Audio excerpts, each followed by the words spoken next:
Hello and good afternoon. You are back with the crew. Thank you so much for spending some time again with me and the dogs. There's at least a 95% chance that this camera will not last the entire video, so we got that to look forward to, which is always nice. Little different location because the sun was just beating on me over there. And yeah, we're gonna go ahead and do it from here tonight. Yeah, put down below. Do you like the spot? I don't know. It's kind of cool. There's a little gazebo here. I want to talk about. I mentioned some things. Those of you who have not seen my show from last night, you should really check it out. It came out pretty good.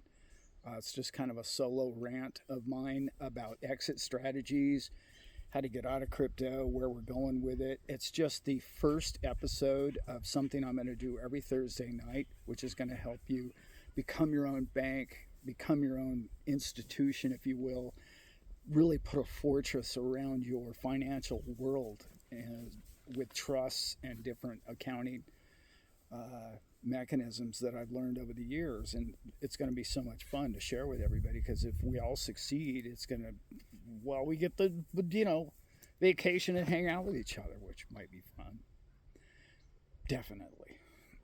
We're going to go with, it's going to be a blast. But I mentioned something in the video last night, and I got a lot of reaction from people saying that I didn't think there would ever be another recession. What I really meant to say was depression, and I don't really think they're ever going to allow depressionary times to happen. How do I know that? Well, we just saw what China did with, well, let's open up some money. Let's get that money out to these people immediately because, they weren't spending enough and there wasn't enough money moving around. See, inflation for you and I is a lot easier for us to consume. We can understand it. And, oh, well, everything always goes up, Martha. That's just the game, the world we live in, dear. And that we all put up with it. But depression, lack of goods at the grocery store, and the evaporation of any goods that you can't purchase because it's not available is not good. The people get restless when they don't have water, shelter, and food. And the next thing you know, politicians start swinging from trees and they can't have that. So they would much rather have an inflationary, plus they all get to get rich and all the rest of that. We already know the story. So how do I know this is probably not going to happen? Well, it's not going to happen for quite some time because you own the right asset. You own crypto. And yeah, I'm just going to call them cryptos from here, but in particular the top 5 or 10 that I really like, and you guys know what they all are. Now, the reason, they're so blatantly obvious, but nobody talks about it in this big picture. But since I like banking and I like strategies and I like economics and I really like macroeconomics and global macro, well, they slowly trickle out what they're all starting to do and how they're going to do it. Well, one of the good connections that I've had over the years has been a little company called Citadel. And Citadel basically came out and said, we're going to be the liquidity, or we're going to be the market maker of many trades to come when it comes to crypto. And they're placing their hat in the ring. They came out, there's been 3 articles in the last 6 months about they're going to be a big player in this whole game. It's a big deal, right? They're big when it comes to clearing trades. Almost all of your reserves, almost all your treasuries are all going to go through that clearinghouse, that market maker. So now let's look at some of the other big players. What do we got? Maybe you guys have heard of a little company called BlackRock. How huge are they? What are they doing? Well, they have the ETF angle on things. Okay, great. So they're going to be the guys. They've already come out a million times on every show and said, what? We're going to do tokenization of all things.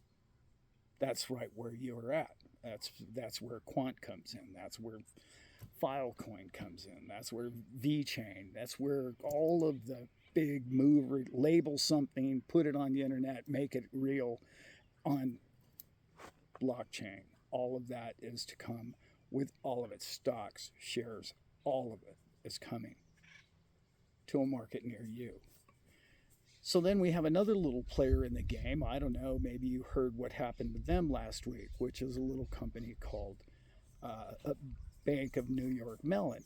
Well, those guys are just kind of a little player. They're just kind of a little up in New York somewhere, and they don't really do. I'm sorry, that made a mistake there. They're the number one provider of banking around the United States, and one of the top banks in the world.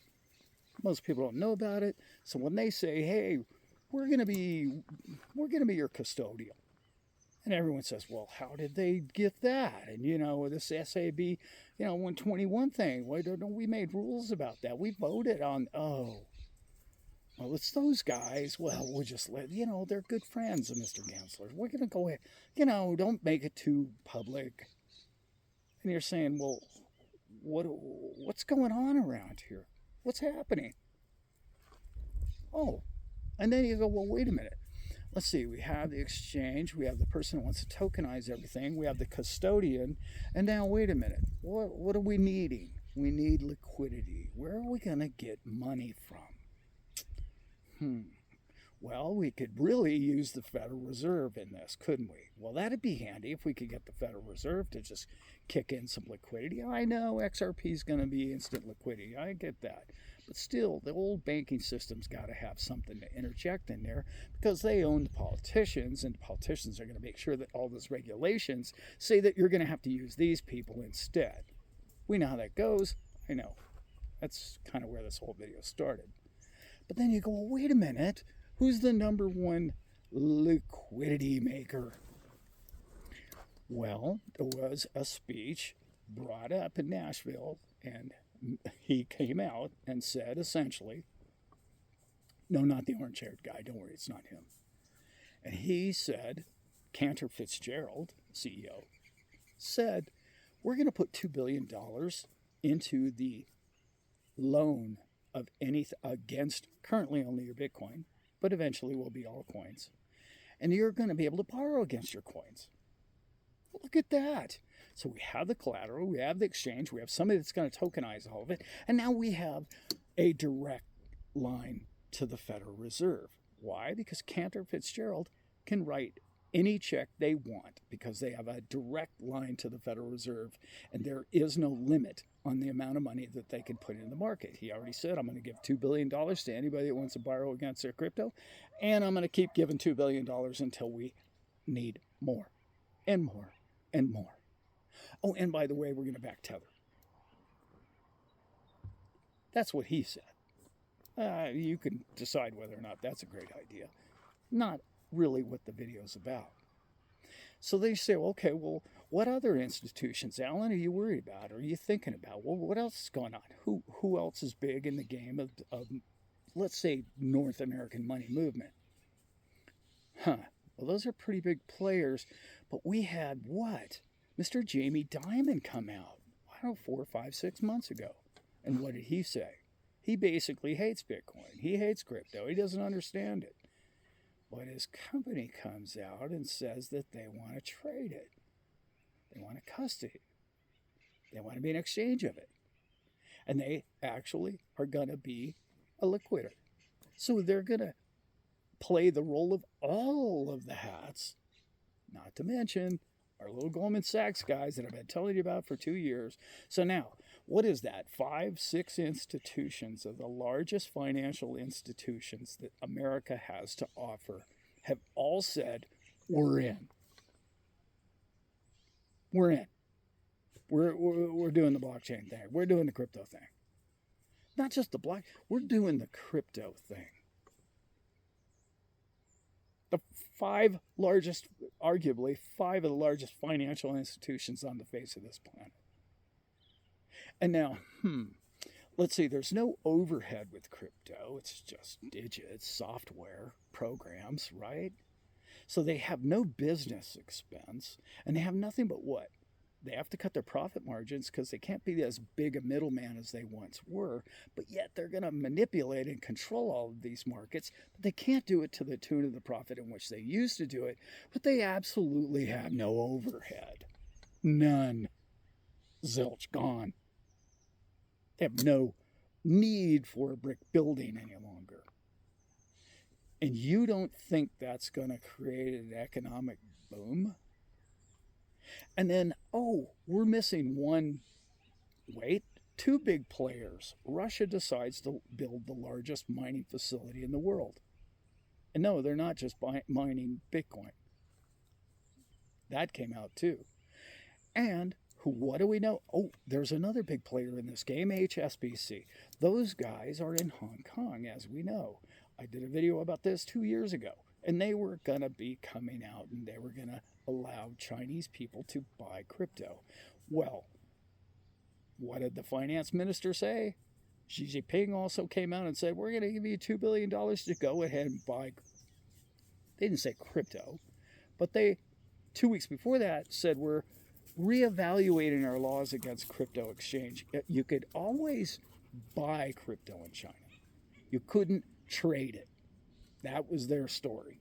And supposedly you couldn't mine it. That never really stopped, did it? So let's see. I just named 6 large financial institutions.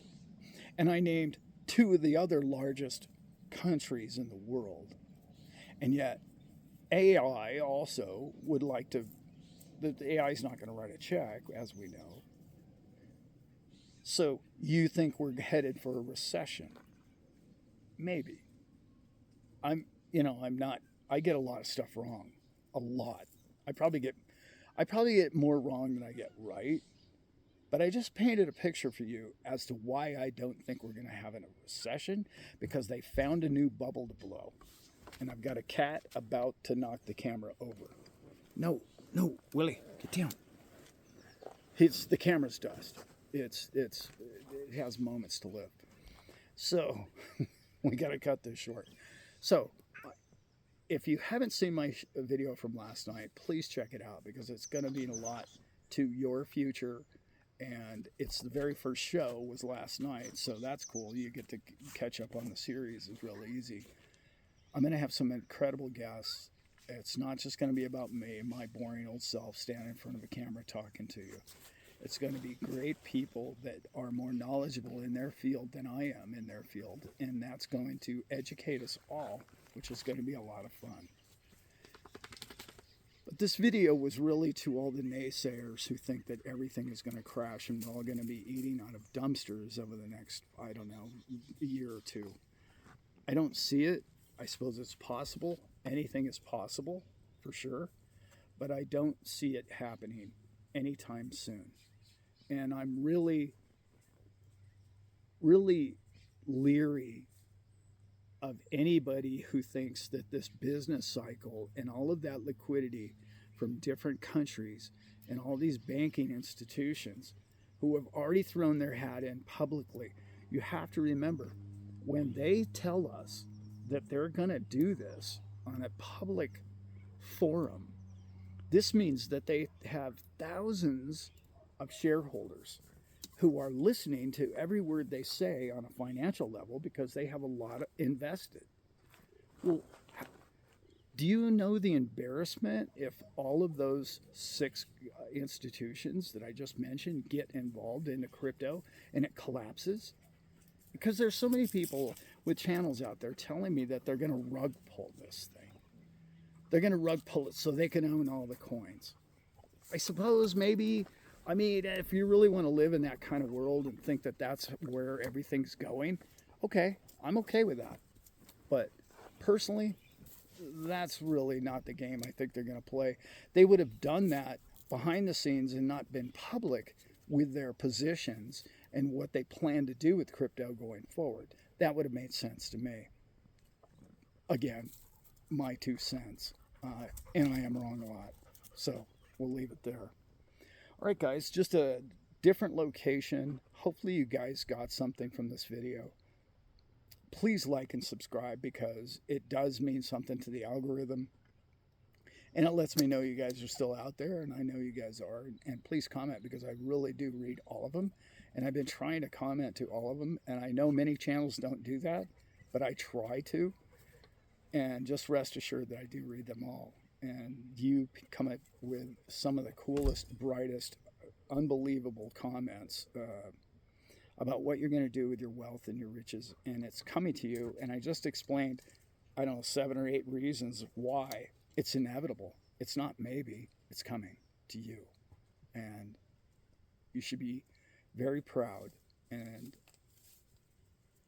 it means a lot to me to know that I have all of you, and there's so many other channels that we're all going to be able to enjoy all of this together. So if you like this kind of content, please like and subscribe, and I will see you again. Oh, and get out there and enjoy your weekend. It's beautiful weather here where I am, but wherever you are, I hope it's good. And I'm so thankful to hear that a lot of people did really well through that hurricane. Sorry to hear about people flooding and a lot of people without power, but it seems like loss of life was minimal, and I'm really happy about that. That could have been really nasty for a lot of people, and so far, from what I've heard, you guys did pretty good on going through that. I wish you all well, and I hope that you rebuild quickly and your power comes back on. With that, everybody, I am out. So I was trying to remember the last time I was on a boat in a hurricane. And I was, I don't know, 10 minutes into the thought. And I remember this person telling me, Allan, you've just got to see this movie. It's called The Perfect Storm. You got to watch it. It's awesome. You just got to see it. The book was brilliant. And I just looked at him and I said, do you hate me? Why would you want a boat captain to watch that movie? Are you out of your mind? Wait, what's the matter with you? Like, that's the last movie I'm going to watch. Oh yeah, I'm going to take that book to sea and then read it. Sometimes we don't think. Love you all. I'm out.